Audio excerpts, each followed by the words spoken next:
Hey guys, we are back today doing our pumpkin rolls this time. I did do a practice one because practice makes perfect. And then also we had to make sure that it was good before we threw it out there for everyone to try and copy. And so I think we got a good thumbs up from our test round here at home. And so we're gonna do it for you now. We have our dry ingredients and we have our wet ingredients that we'll do. I am going to use my stand mixer for this. You can use a handheld instead if you prefer. What I have here is 3/4 of a cup of flour. This is just all-purpose baking flour. And I'm just gonna dump that in. This is always kind of the messy part when you set things up beforehand. And then in this container, we have our smaller dry ingredients. We have a 1/2 teaspoon each of baking soda, baking powder, cinnamon, and clove. And then the little one over here is a 1/4 teaspoon of salt. And so we're gonna toss those in too. And then once those are mixed well, then we will transfer it back over here into our small bowl so that we can add that in after our wet ingredients are combined.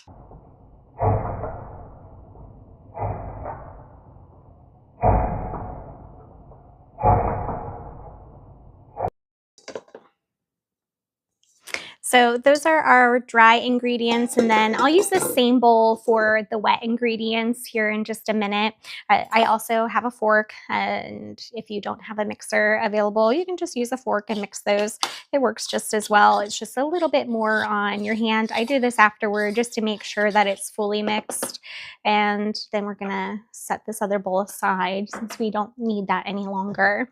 Now for our wet ingredients, we are going to use 1 cup of granulated sugar.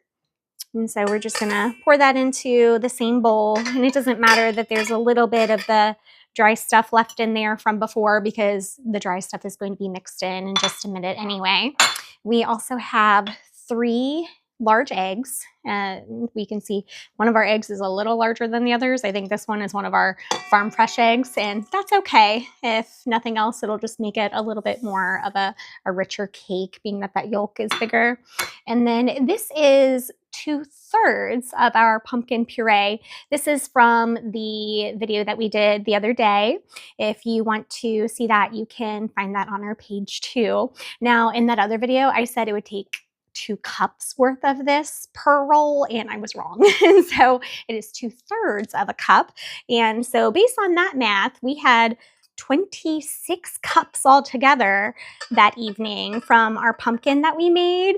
And so that's going to make a little more than like 17 rolls, but I don't think we should count a partial. So we'll have 17 rolls from all of that if all we do is make rolls. Now we might end up making like a regular pumpkin bread or pumpkin muffins or pumpkin pancakes or something in the future. So we'll see on that. But just as far as how far those pumpkins went, it's going to go pretty far. And again, if you don't use all of those, you can always freeze it and use it later on. And so on this portion, you're just mixing it until it's well incorporated. And so it's going to thicken with the sugar mixing in with the eggs. And so for that, it generally only takes a couple minutes. I have it on low. You can turn it up a little bit higher. I wouldn't go higher than medium though, because you don't want those eggs to beat and to form like hard or stiff peaks.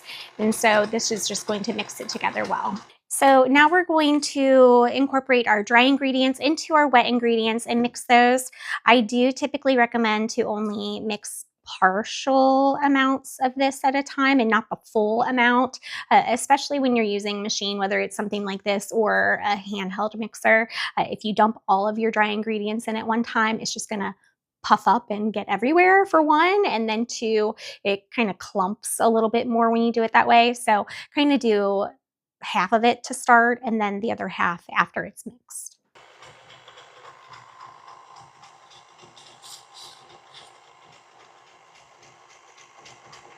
All right, and now we're gonna just dump in the rest of our dry ingredients here. And then I'll also use my rubber spatula just to scrape off the sides, because with this mixer, it kicks up some of the dry stuff and then it sticks to the sides instead of getting mixed all the way in. And so that way we know we got everything in there.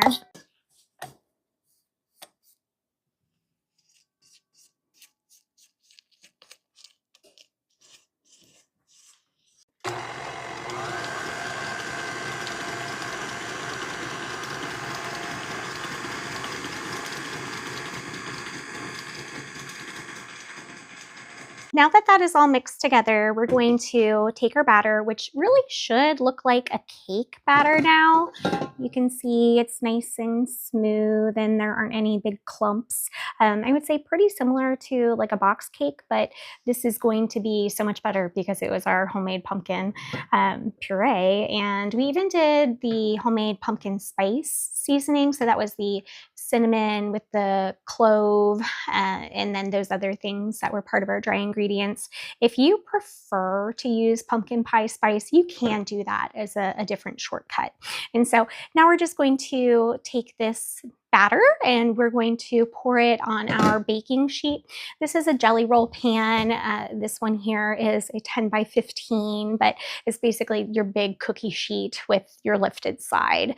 I do have the very bottom sprayed with oil and then parchment paper down, and that way the parchment paper sticks to the pan and it doesn't shift when you go to put your batter in. And then on top of that, I did another light coating of an aerosol spray with a light flour. It actually ended up being a little bit more flour than I typically do, but you just want that bottom to be coated just that way. Ideally, your cake, once it is done, does not stick to your parchment, and we will get into how to peel that and roll it and everything once we're done with it. So for right now, we're just going to pour it into the pan and make it even and then pop it in the oven.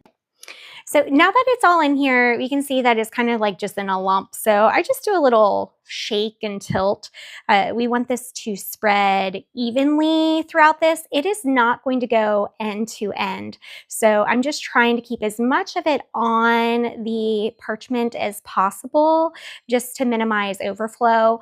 Now, in all honesty, once it's done baking and rolled up at the very finish, we're going to cut those ends off anyway.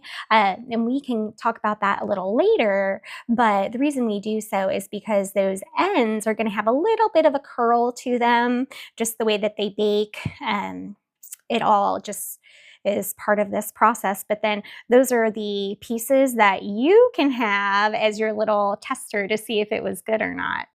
Okay, now we're going to transfer it to our oven. The oven is preheated already. It is at 375 degrees Fahrenheit. We'll convert that to Celsius for any of you who may use that. Over here, we're just gonna pop it in. This is gonna take about 10 minutes. And so it is very fast. So I don't recommend you do too much in the time that it's gonna take. Go quickly because it's so thin, and what you want is for it to have a nice little spring when you go to touch it, or a little bit of a spongy feel. And so we'll show you that once it's all done. All right, our cake is still in the oven, and I said don't do too much in the time being because we only have 10 minutes while it's baking, give or take, depending on your oven, of course. But what we do need to do is to prepare our area where we're going to flip the cake afterward. Now, this part is a messy part. I try to be as clean as possible, but let's be honest, anytime we're in the kitchen, we're going to be making a mess. So with this, what I have, this is just a kitchen towel. I do recommend ones that are either like the tea towels or the really thin towels where they don't have a big thick like pill on it. It rolls better, and then that also is going to reduce any chance of you getting lint or anything in your cake roll. Now what we have our powdered sugar, and this is just a little like rinse basket. So I use this a lot of times for like rinsing my berries, but it also works really well as a sifter. And so you can find these just at your grocery store. I'm not sure what the actual name of it is, but either way, it works really well. And so I'm putting, this is a little bit more than a quarter cup, but the cup I'm using is a quarter cup.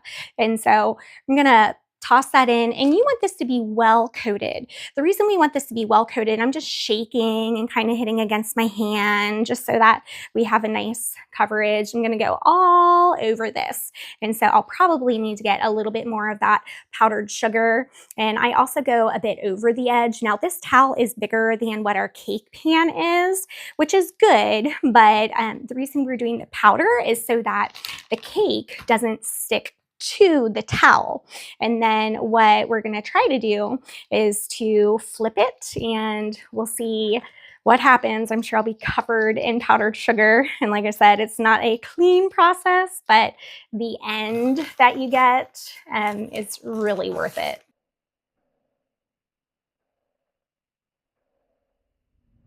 All right. Our timer just went off, so we are going to check our cake. So I'm gonna pull this out, and what I meant before was just to kind of like do a little, you see a little spring back where it kind of is soft and it does feel spongy, but it had a bounce back. And so that is what you want. That's when you know this is done and it's good to pull out. We're gonna leave our oven on because I have a lot more cake rolls to make. But in the meantime, we're gonna take this over here and we're going to our powdered sugar towel.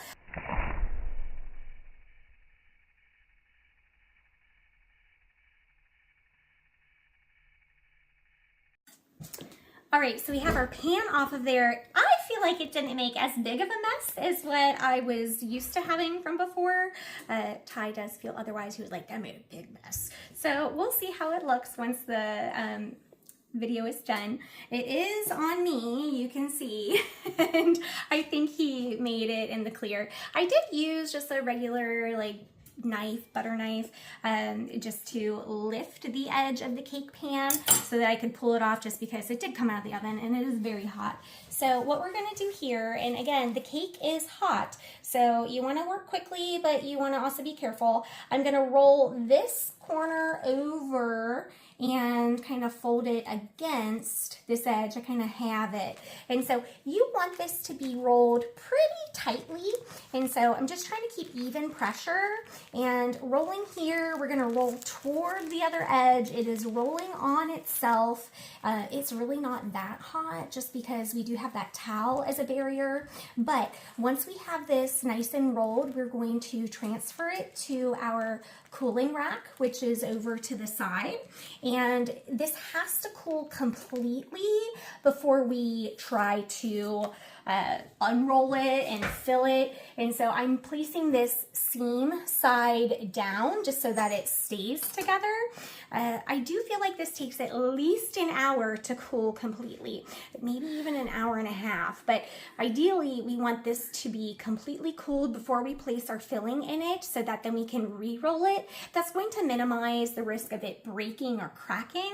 And these do not all turn out perfect. If they turn out perfect every single time, you should have been a baker or you've been doing this already for a very long time on your own. So that's what we're going to do next. So now we are going to work on our cream center for our pumpkin roll. This is just powdered sugar. This is 1 cup of powdered sugar. I have this in that same sifting basket that I had, and I really like this basket again because it has these little hooks so it stays on top of here. That makes my life a little easier in putting this into my mixing bowl instead of messing with the mixing top there like I was doing before. So we're just gonna lift this and shake this, kind of similar. So I'm just hitting this against my hand.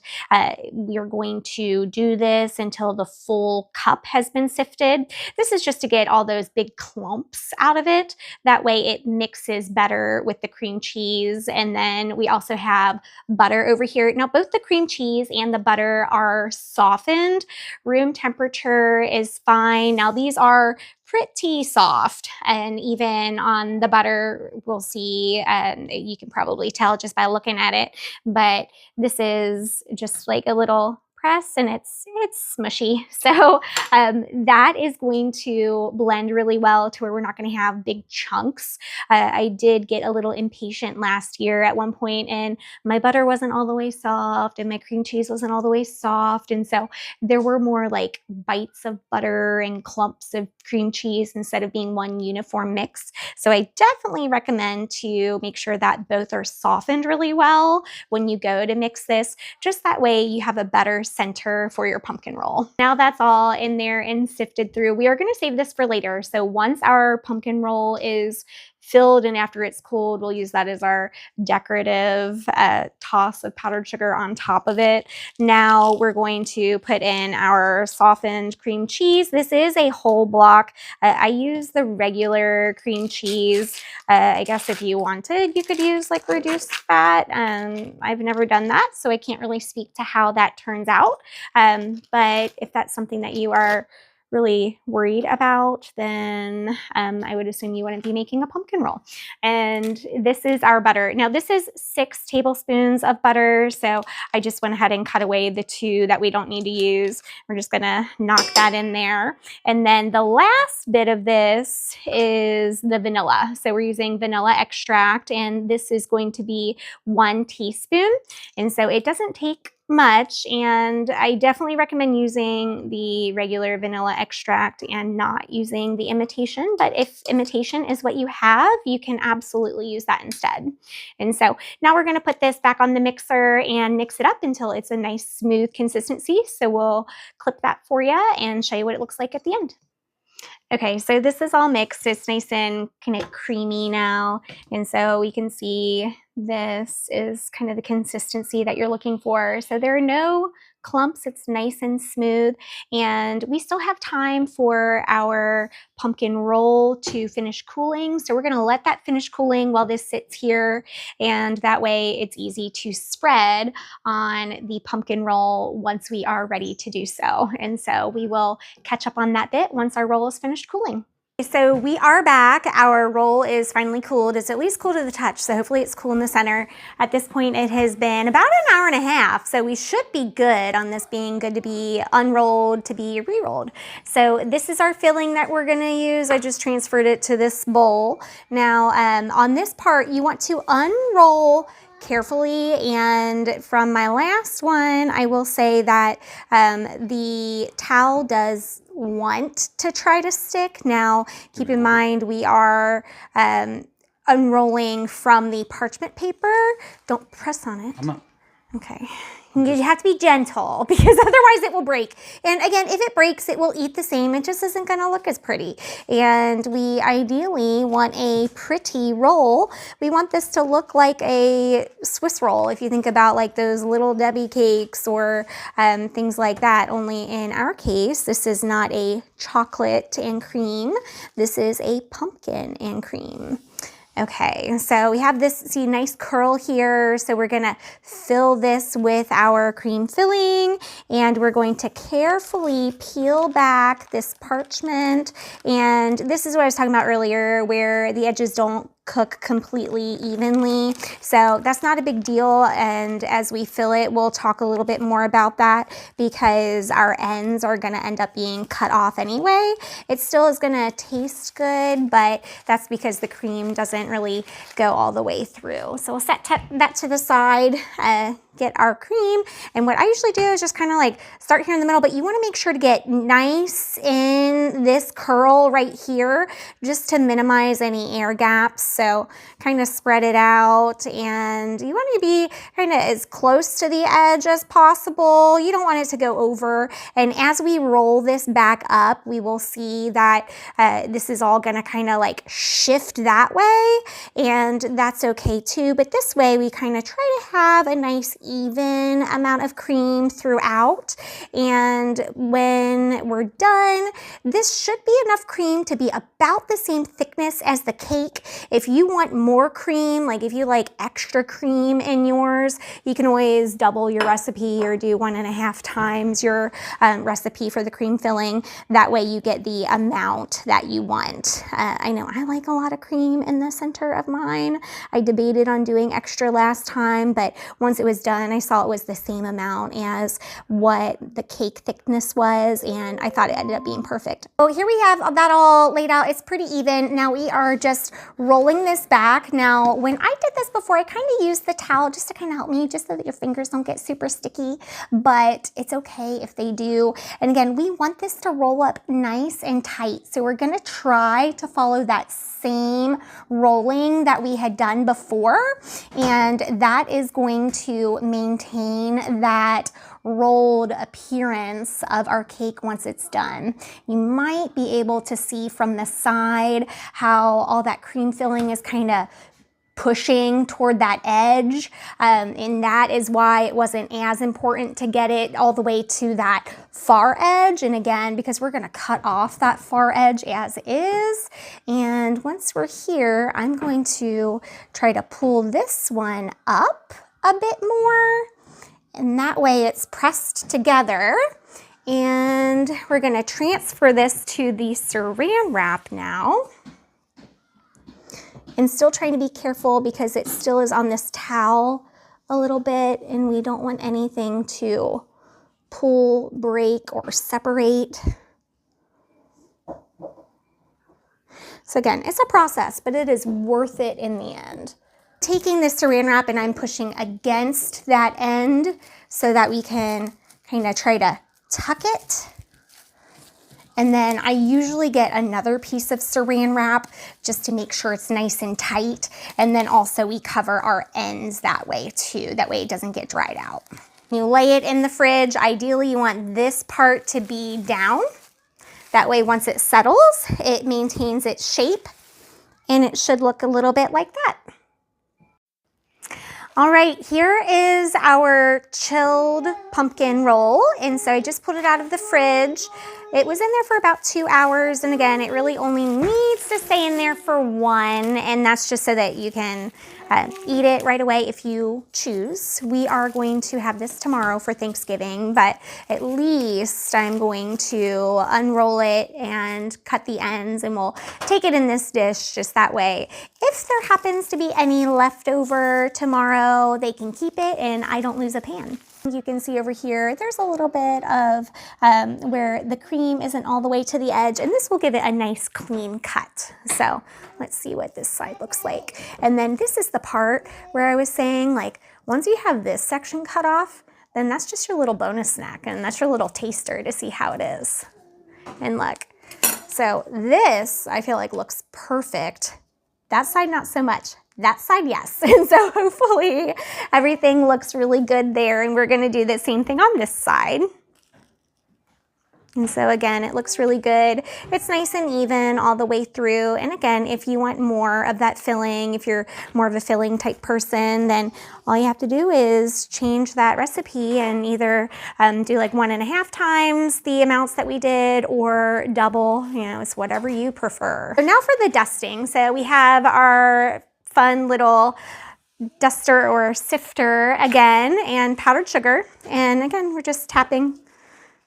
And you just want to cover it if you prefer. You don't have to. It's not necessary. And then we will store this in the fridge overnight. And you can also take a clean saran wrap and keep it a little tighter, just so that air doesn't get to the edges and dry it out.